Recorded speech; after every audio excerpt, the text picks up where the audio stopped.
प्रिय दोस्तों, आप सबों को प्रेम पूर्ण नमस्कार। आपकी सलामती की हम दुआ करते हैं और आशा करते हैं कि आप आनंद से भरे हुए परमेश्वर के वचनों में पढ़ रहे हैं। सत्य वचन बाइबल अध्ययन में आपका पुनः स्वागत है। आज हम यहेजकेल की पुस्तक के एक बहुत ही मार्मिक और दुख भरे भाग का अध्ययन करने जा रहे हैं। पवित्र मंदिर में अशुद्धता का वास था। आप देखेंगे कि किस प्रकार परमेश्वर के पवित्र मंदिर में इस्राएल के लोग घृणित वस्तुओं और जीव जंतुओं की आराधना कर रहे थे। परमेश्वर उस मंदिर को नष्ट करने के पहले यहेजकेल को इस बात को प्रकट करता है कि वह भी अपनी आंखों से देख ले कि लोगों का जीवन कैसा है। मित्रों, परमेश्वर हमारे मन और विचारों को तथा हमारे हृदय के गुप्त विचारों को जानता है। परमेश्वर सब कुछ जानता है कि इस्राएल के लोग क्या कर रहे थे। उनके हृदय में वो तस्वीर थी जिसकी वे आराधना कर रहे थे। बहुत से लोगों का प्रकट जीवन और गुप्त जीवन अलग अलग होता है। हम उन्हें सामने से बहुत भला समझते हैं, पर अंदर से वे कैसे हैं केवल परमेश्वर जानता है। दोस्तों, आपके जीवन पर भी यही लागू होता है। यह भाग प्रकट करता है कि एक मनुष्य, चाहे वो विश्वासी हो या अविश्वासी, वह परमेश्वर के सामने कैसा है ये परमेश्वर जानता है। परमेश्वर हमारे जीवन को बहुत बारीकी से जांचता है, परखता है और देखता है कि हम उसके बारे में क्या विचार रखते हैं। मित्रों, हमें अपने गुप्त जीवन के बारे में बहुत सचेत रहना है। हम कभी यह ना समझें कि परमेश्वर कुछ नहीं जानता। दोस्तों, वह सब कुछ जानता है और जब समय आएगा तब वह हमारा न्याय करेगा। आइए हम देखें कि इस्राएल के पुरनिये मंदिर के अंदर क्या कर रहे थे और स्त्रियां किसके लिए विलाप कर रही थी और परमेश्वर इस पर कैसे प्रतिक्रिया करता है। मित्रों, आइए आज हम अपने अध्ययन में बढ़ते हुए देखेंगे अशुद्धता के कारण मंदिर का नष्ट होना।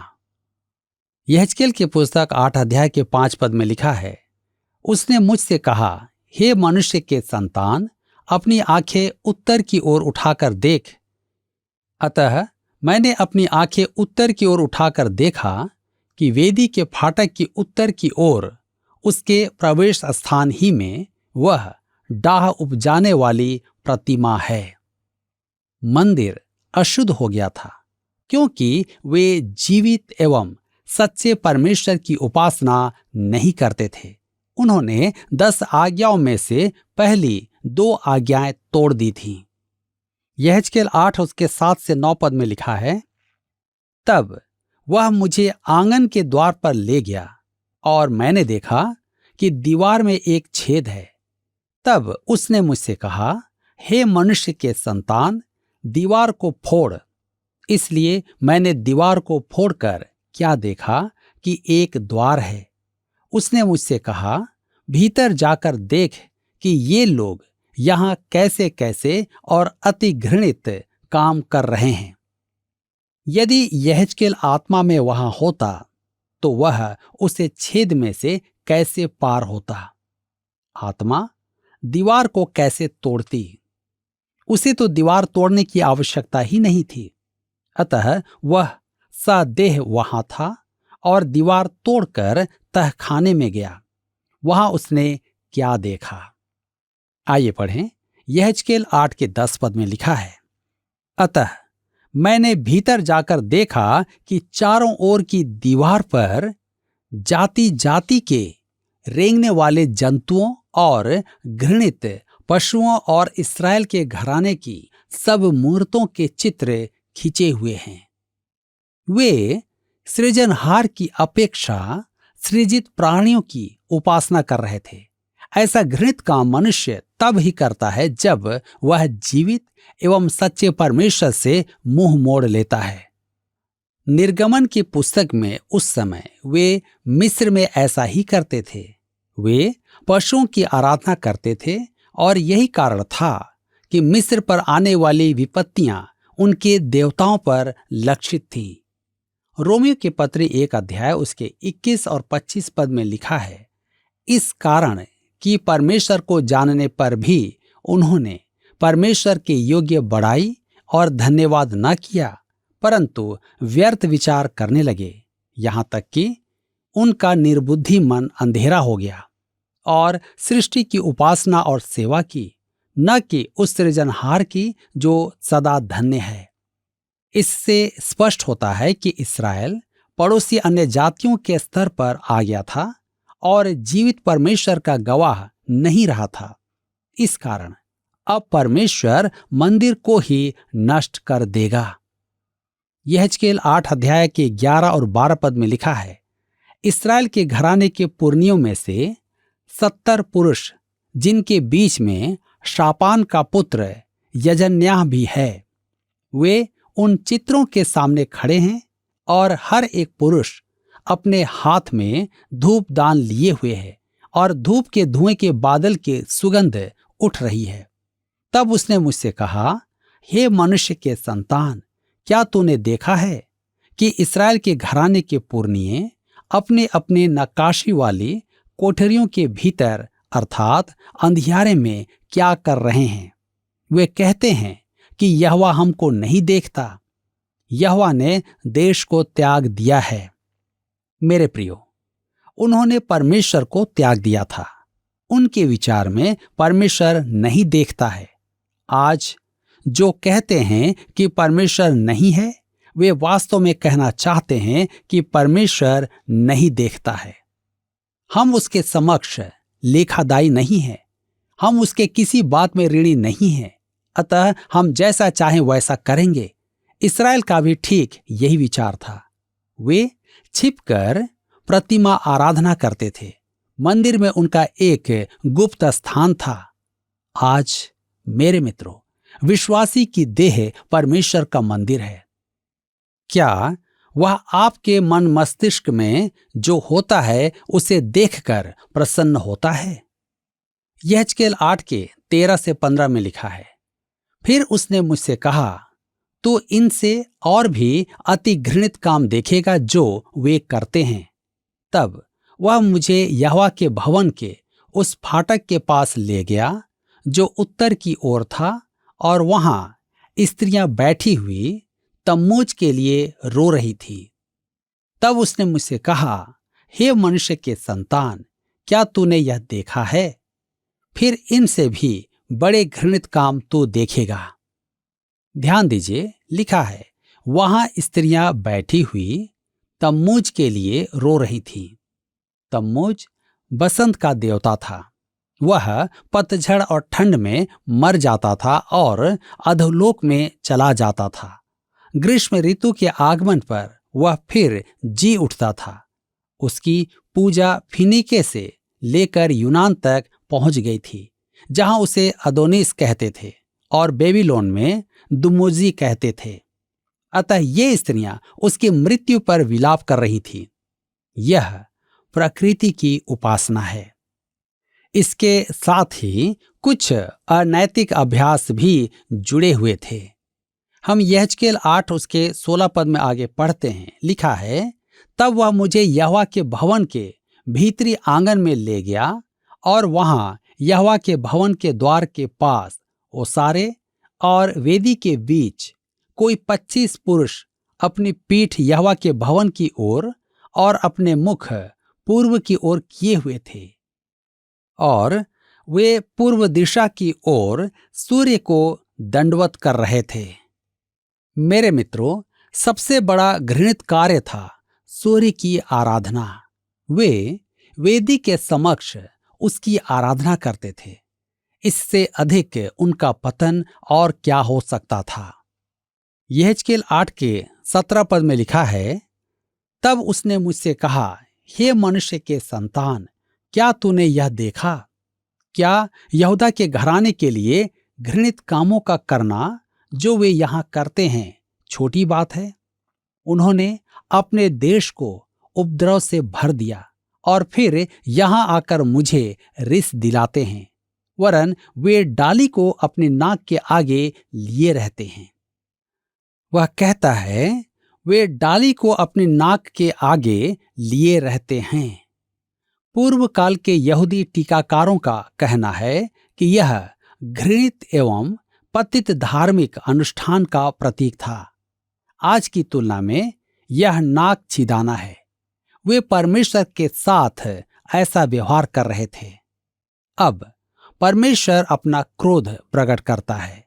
यहेजकेल 8:18 में लिखा है, इसलिए मैं भी जलजलाहट के साथ काम करूंगा, न मैं दया करूंगा और न मैं कोमलता करूंगा, और चाहे वे मेरे कानों में ऊंचे शब्द से पुकारें तो भी मैं उनकी बात न सुनूंगा। इस्राएल रेखा पार कर चुका था। वे इससे अधिक के नीचे नहीं गिर सकते थे। अब उन्हें परमेश्वर दंड देगा। मेरे मित्रों, परमेश्वर आपसे प्रेम करता है और वह आपका उद्धार करेगा, परंतु तब जब आप विश्वास करके उसके पास आएंगे और प्रभु यीशु को अपना मुक्तिदाता ग्रहण करेंगे। परमेश्वर पवित्र और धर्मी है, अतः वह दंड देता है और पछताता नहीं है। हम पौलुस के साथ कह सकते हैं, रोमियो के पत्री 9:14 में कहता है, क्या परमेश्वर अपने हर कार्य में सही है? यदि वह न्याय करेगा तो उसे अधिकार है कि वह न्याय करे। इस पीढ़ी को यदि यह प्रकाशन प्राप्त हो कि वह गलत है और परमेश्वर सही है, तो वह एक महान बात होगी। परमेश्वर पाप का दंड देता है। जी हां मेरे प्रियो, यहेजकेल को परमेश्वर का आत्मा यरूशलेम के मंदिर में ले गया और उसे वहां का जो दृश्य दिखाया वह हृदय विदारक था, क्योंकि पुरुष सृजित प्राणियों की आराधना कर रहे थे और स्त्रियां तम्मुज की मृत्यु पर विलाप कर रही थीं। उन्होंने ठीक वेदी के सामने मंदिर में सूर्य की आराधना आरंभ कर दी थी। अतः परमेश्वर उनसे बहुत क्रोधित था। परमेश्वर ने ठान लिया था कि वह उन्हें दंड देगा और मंदिर को जो इस प्रकार अशुद्ध किया गया है नष्ट कर देगा। इसी के साथ यहाँ पर अध्याय 8 समाप्त होता है। अब हम अध्याय 9 में आगे बढ़ते हैं, जिसका विषय है शकीनाह महिमा की मंदिर से प्रस्थान की तैयारी, शकीनाह महिमा का पवित्र स्थान को भरना, शकीनाह महिमा का प्रस्थान। आइए हम देखें शकीनाह महिमा की मंदिर से प्रस्थान की तैयारी। मेरे मित्रों, अध्याय 9 में शकीनाह महिमा यरूशलेम के मंदिर से प्रस्थान की तैयारी करती है। मेरे विचार में मनुष्य के समय से शकीनाह का आना जाना लगा हुआ था। परमेश्वर दयावान है, वह शीघ्र ही क्रोधित होकर मनुष्य को छोड़ नहीं देता है। परमेश्वर धीरजवंत है और नहीं चाहता कि कोई नाश हो। हम यहेजकेल की पुस्तक 9 अध्याय उसके 2 और 3 पद में पढ़ते हैं, लिखा है, इस पर 6 पुरुष उत्तर की ओर ऊपरी फाटक के मार्ग से अपने अपने हाथ में घात करने का हथियार लिए हुए आए और उनके बीच सन का वस्त्र पहने, कमर में लिखने की दवात बांधे हुए एक और पुरुष था, और वे सब भवन के भीतर जाकर पीतल की वेदी के पास खड़े हुए। तब इस्राएल के परमेश्वर का तेज करूबों पर से, जिनके ऊपर वह रहा करता था, भवन की डेवढ़ी पर उठ आया था, और उसने उस सन के वस्त्र पहने हुए पुरुष को, जो कमर में दवात बांधे हुए था, पुकारा। कहता है, 6 पुरुष उत्तर की ओर ऊपरी फाटक के मार्ग से आए। ये 6 पुरुष स्वर्गदूत थे। इसके अतिरिक्त इसकी दूसरी व्याख्या नहीं है। संसार को दंड देने के लिए परमेश्वर स्वर्गदूतों को काम में लेता है।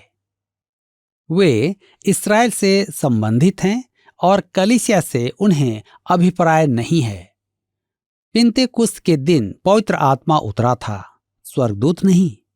जिस दिन प्रभु यीशु कलीसिया को लेने आएगा, उस दिन उसके साथ स्वर्गदूत नहीं होंगे, परंतु जब वह इस पृथ्वी पर अपना राज्य स्थापित करेगा, तब वह अपने स्वर्गदूतों को आगे भेजेगा।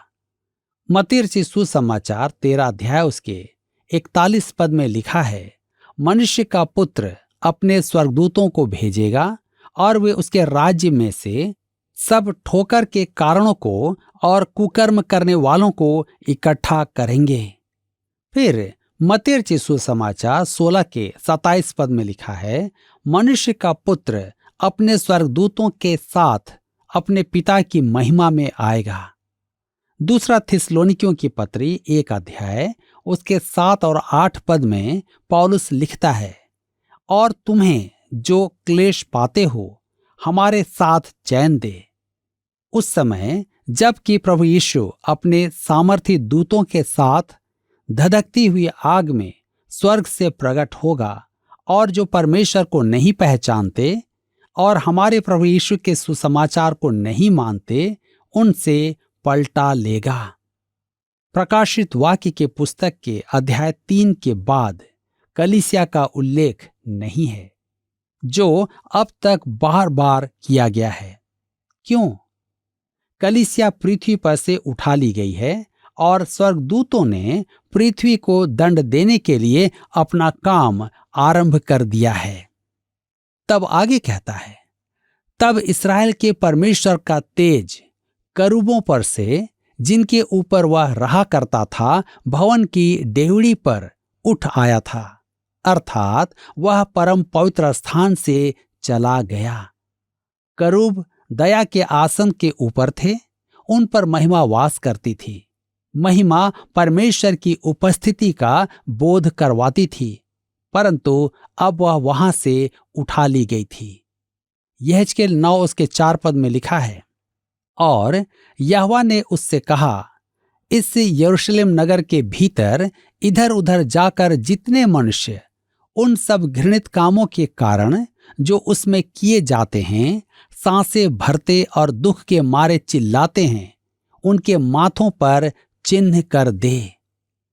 ध्यान दीजिए, परमेश्वर ने कहा, इस यरूशलेम नगर के भीतर इधर उधर जाकर जितने मनुष्य उन सब घृणित कामों के कारण जो उनमें किए जाते हैं, सांसें भरते और दुख के मारे चिल्लाते हैं, उनके माथों पर चिन्ह लगा दे। ये वे लोग हैं जिन्हें परमेश्वर उस नगर में सुरक्षित रखेगा। यहेजकेल 9 के 9 में लिखा है, तब उसने मुझसे कहा, इस्राएल और यहूदा के घरानों का अधर्म अत्यंत ही अधिक है, यहां तक कि देश हत्या से और नगर अन्याय से भर गया है, क्योंकि वे कहते हैं, यहोवा ने पृथ्वी को त्याग दिया और यहोवा कुछ नहीं देखता। उनके विचार में परमेश्वर अंधा था और पृथ्वी तक अपनी पहुंच नहीं रखता था। यह वैसा ही है जैसा आज मनुष्य कहता है कि परमेश्वर जीवित नहीं है। यह कहना आसान है कि परमेश्वर दूर स्वर्ग में है और वह नहीं जानता कि पृथ्वी पर क्या हो रहा है, परंतु इस पर गहराई से विचार करने पर यह मूर्खता की बात प्रतीत होती है। मेरे मित्रों, आपने परमेश्वर को नहीं देखा और न ही उसकी उपस्थिति का प्रमाण पाया है, तो इसका अर्थ यह नहीं कि परमेश्वर नहीं है। मैं जापान कभी नहीं गया और टोक्यो शहर नहीं देखा, तो क्या मैं यह निष्कर्ष निकाल लूं कि टोक्यो शहर नहीं है? मान भी लूं कि टोक्यो नाम का शहर नहीं है, तो क्या वह नहीं होगा? यह सच बदल नहीं सकता कि टोक्यो है। अब यदि मनुष्य का परमेश्वर के साथ घनिष्ठ संबंध नहीं है, तो इसका अर्थ यह नहीं कि परमेश्वर नहीं है। इस्राएल वासी कर रहे थे कि परमेश्वर पृथ्वी को त्याग चुका है। वे ऐसा क्यों कहते थे? क्योंकि उन्होंने परमेश्वर को त्याग दिया था। यहेजकेल 9 के 10 में लिखा है, इसलिए उन पर दया ना होगी, न मैं कोमलता करूंगा, वरन उनकी चाल उन्हीं के सिर लौटा दूंगा। नबूकदनेस्सर के हाथों यरूशलेम का विनाश और मंदिर का जलाया जाना भयानक घटनाएं थी। परमेश्वर ने ऐसा क्यों किया? परमेश्वर ने कहा, उनकी चाल उन्हीं के सिर लौटा दूंगा। मेरे मित्रों, संपूर्ण व्यवस्था परमेश्वर की है और यदि आप उसके साथ सामंजस्य में नहीं हैं, तो उसके साथ मेल करना उचित ही है। यदि मैं सड़क पर शेर आता देखूं, तो मैं सीधा उसके सामने नहीं जाऊंगा। मैं तो विपरीत दिशा में जितना तेज हो सके भागूंगा। आप चाहे तो परमेश्वर को चुनौती दें, परंतु मैं आपको बता देना चाहता हूं कि परमेश्वर का रथ विजय के साथ चला आता है और यदि आप उसके मार्ग में आते हैं तो परमेश्वर ही आप पर दया करे। हम यहेजकेल 9 के 11 पद में पढ़ते हैं, तब मैंने क्या देखा कि जो पुरुष सन का वस्त्र पहने हुए और कमर में दवात बांधे था, उसने यह कहकर समाचार दिया, जैसे तूने आज्ञा दी मैंने वैसे ही किया है। मेरे प्रियो, वहां दो प्रकार के मनुष्य थे। एक वह जो परमेश्वर के दंड के लिए नियुक्त थे और दूसरे वे जो बचाए जाएंगे। यदि मनुष्य परमेश्वर की ओर फिरे तो हमारा परमेश्वर दयावान है। यह तथ्य उसके दंड को और अधिक भयावह बना देता है। हमने देखा कि परमेश्वर की महिमा पवित्र स्थान से उठकर भवन की डेवढ़ी पर आ गई और परमेश्वर ने कुकर्मों के कारण सांसें भरने और दुख उठाने वालों पर मुहर लगा दी कि वे विनाश काल में सुरक्षित रहें। हमारा परमेश्वर उन पर दया करता है जो उस पर विश्वास और भरोसा करते हैं। आज मैं आपसे जानना चाहता हूं कि क्या आप परमेश्वर पर भरोसा करते हैं? क्या आप उस पर विश्वास करते हैं? यदि नहीं, तो आज आपको भी इस पर चिंतन करने की आवश्यकता है। परमेश्वर आज के वचन के द्वारा आप सबको आशीष दे। मित्रों, आज के इस अध्ययन के माध्यम से आपको यह बात समझ आ गई होगी कि परमेश्वर हमारे जीवन पर कितना बारीकी से ध्यान देता है। आपके विचार, हृदय की भावनाएं, आपके उद्देश्य, सब कुछ परमेश्वर जांचता रहता है कि आप क्यों कर रहे हैं, किस कारण से कर रहे हैं। और आपने देखा कि इस्राएल के 70 पुरनिये धूप दान लेकर उन चित्रों की आराधना कर रहे थे जो कि मंदिर के अंदर बनाए गए थे, जो सिर्फ एकमात्र परमेश्वर यहोवा के लिए प्रेषित होना चाहिए था। महिलाएं देवताओं की मृत्यु पर विलाप कर रही थी। दोस्तों, आपके जीवन की सच्चाई या तो आप जानते हैं या परमेश्वर जानता है। आज कलीसिया के अंदर कितने ऐसे विश्वासी हैं जो परमेश्वर की सच्चाई से आराधना करते हैं। परमेश्वर जानता है और लिखा है वे अंधियारे में गुप्त काम कर रहे थे। दोस्तों, आपका गुप्त और प्रकट जीवन एक सा होना चाहिए। आपने देखा कि उस पवित्र स्थान में ही वे गलत काम कर रहे हैं। दोस्तों, याद रखिए कि धर्म के नीचे ही अधर्म पनपता है और पलता है। लोग धर्म को ही आड़ बनाकर अधर्म का काम करते हैं। शैतान वचन के द्वारा ही विश्वासियों को बरगलाता है। भलाई करने की आड़ में ही लोग बुराई का आनंद लेते रहते हैं। हमें आज अपने जीवन को झांक कर देखना होगा और देखने की आवश्यकता है, क्या आप परमेश्वर के सामने शुद्ध और पवित्र हैं? क्या आपका प्रगट और गुप्त जीवन एक सा है? क्या हम वास्तव में परमेश्वर ही की सेवा और आराधना कर रहे हैं या सिर्फ दिखाने के लिए और हमारा भरोसा किसी और ताकत या सामर्थ्य पर है? कहीं हम दो नावों पर पैर रखकर तो नहीं चल रहे हैं? दोस्तों, आज अपने जीवन को जांचें, परमेश्वर के पास आएं, उससे क्षमा मांगे, क्योंकि एक परमेश्वर है जो आपसे प्रेम करता है। आइए प्रार्थना करें। स्वर्गीय परमेश्वर पिता, प्रभु, आज का अध्ययन हमारे अंदर उन बातों को उबार देता है कि हम अपने गुप्त जीवन पर विचार करें। प्रभु, कितनी ऐसी गुप्त बातें हमारे मनों में भरी हुई हैं जिसको शायद सिर्फ आप जानते हैं, कोई मनुष्य नहीं जानता। प्रभु जी, हम उन बातों के लिए शर्मिंदा होते हैं और अनुग्रह करें पिता कि हमारा प्रगट का जीवन और हमारा गुप्त जीवन दोनों आपके सामने मनुष्यों के सामने खुली किताब के रूप में हो। प्रभु जी अनुग्रह करें कि हम जैसे अंदर से हैं वैसे ही बाहर भी जीवन जिए। हमारे सारे दर्शकों के लिए विनती करते हैं पिता, आप उन पर दया करें। यदि वे किसी क्षेत्र में संघर्ष कर रहे हैं, उस क्षेत्र में उनकी सहायता करें कि वे अपने गुप्त जीवन को छोड़कर एक सच्चाई का जीवन जीते रहें। धन्यवाद के साथ विनती को यीशु के नाम से मांगते हैं, आमीन। दोस्तों, मुझे विश्वास है कि आज के अध्ययन के द्वारा आपने परमेश्वर के सन्मुख बहुत से बातों पर अपने आप को समर्पित किया होगा।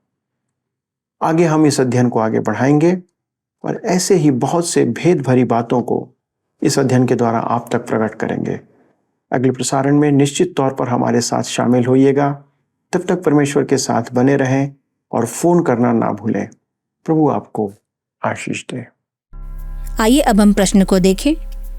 पिछले प्रश्न का उत्तर है, मंदिर के आंगन के फाटक के पास जो जलन उपजाने वाली प्रतिमा थी उसे राजा मनश्शे के द्वारा स्थापित किया गया था। आज के अध्ययन पर आधारित प्रश्न है, रेंगने वाले जंतुओं और घृणित पशुओं की सब मूर्तों के चित्रों के सामने हाथ में धूपदान लिए हुए कितने पुरुष खड़े थे? ए 10, बी 30, सी 50, डी 70। मित्रों, इस प्रश्न का उत्तर हमें कल सुबह 6 बजे से पहले विकल्प ए, बी, सी या डी के साथ अपना नाम, पता, स्थान के साथ 9651433397 पर SMS या WhatsApp करें। क्या आपको यह कार्यक्रम पसंद आया? अभी हमें एक मिस कॉल करें और आप अगले विजेता हो सकते हैं।